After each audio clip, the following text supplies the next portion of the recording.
We are now learning Parshat Bamidbar in Likutei Seicha Daled. Ready? Yes, we are. Parshat Bamidbar we always read before the holiday of Shavuot.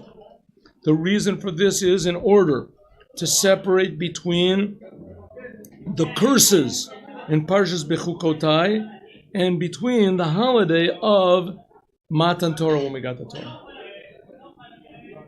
Aval, but me'achar, since shekolani Torah, since everything in the Torah, betocham, including the idea of one parsha being next to the other, and bediuk are very exact. So we have to say that the fact that we read before the holiday of Shavuot, Parshat Bamidbar, specifically Bamidbar, it is Eino Rak, it is not only lahafsik, to separate between hatochacha or Matan Torah, between this, all these curses and the giving of the Torah.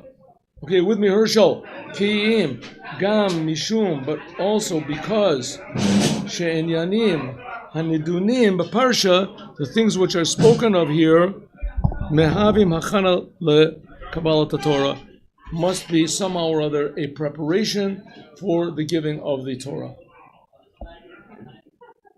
So this, what we read in this week's portion, Bamidbar, is a preparation for the giving of the Torah. Because the giving of the Torah is going to be Shavuot, the holiday of Shavuot, is going to be the week after next. We're reading about the red heifer.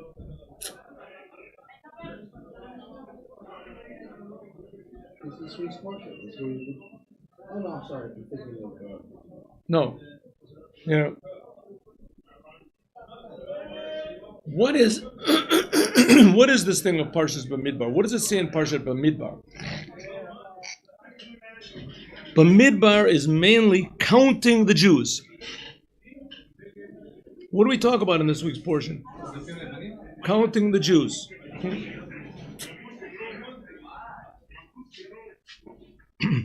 Shibigalalan, that because of them, and also later on we're going to see in Parshat Pinchas, this whole book is called Chumash Pikudim. How do we call it in English? Numbers. This whole book is called the Book of Numbers. God numbers the Jewish people.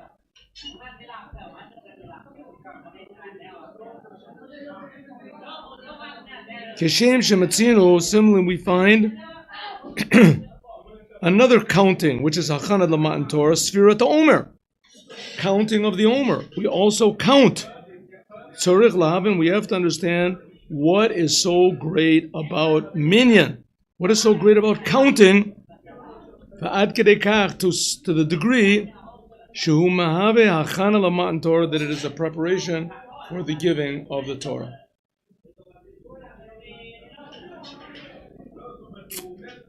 Beit. B'tam hadavar sheKodesh Baruch Hu tziva limnod et bnei Israel. One of the reasons that God commanded to count the Jews, it says in the Midrash. What's so important about God counting the Jews? I mean, the Jews, God knows how many Jews there are. What did he have to count them for? That's this whole book of, the whole book is called Numbers because it counted the Jews.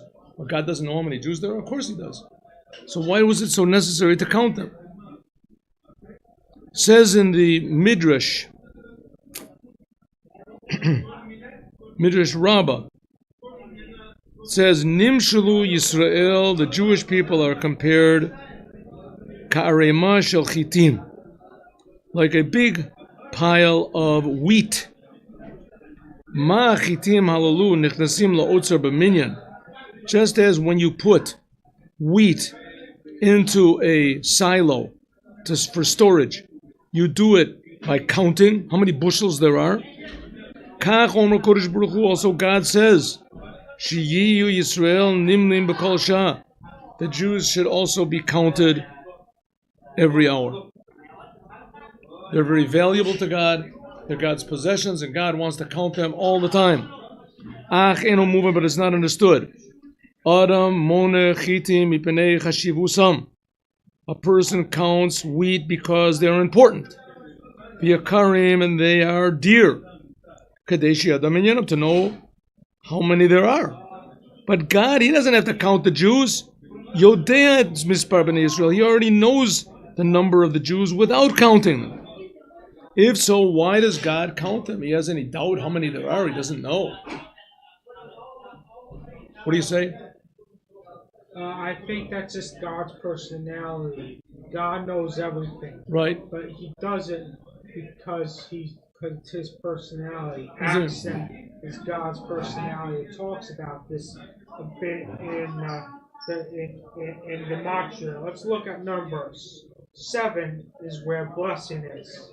10 is perfection. 12 is lucky, is redemption, like the 12 aspects of God's personality. Okay, good. That's good. I understand.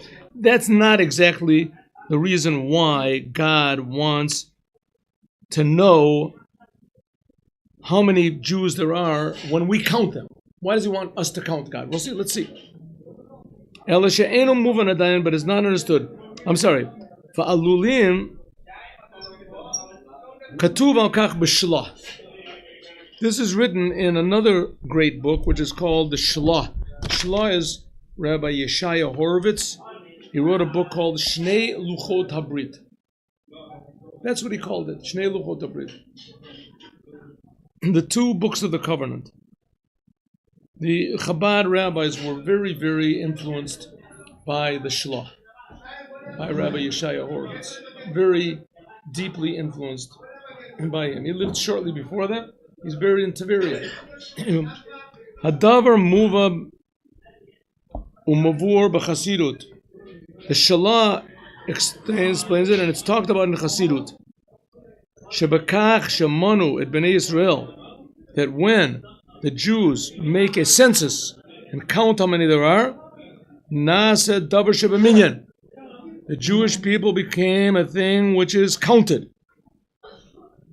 The davar shebeminyan lo batal, and a thing which is counted is not batal. If you want to be a rabbi someday, well, you have to learn Shulchan Aruch. And one of the things you have to learn is the laws of mixtures, ta'aruvot. And if you look there in ta'aruvot, one of the laws you'll have to learn right near the end of the laws of ta'aruvot, in chapter 110, it talks about things that are never, never negated. What does it mean, negated? What does this mean, things that are never negated? If a drop of milk falls by accident into a pot of meat, if there's 60 times as much meat against the milk, then it's negated. Have you ever heard that law before?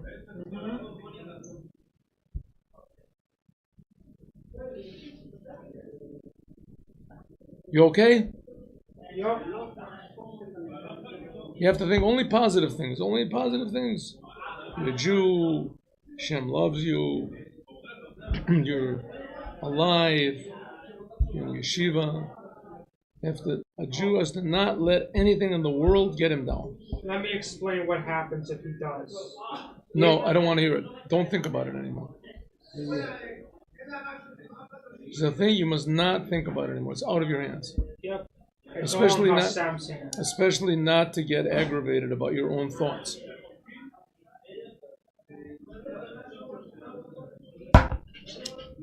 Davar shebeminyan lo batal.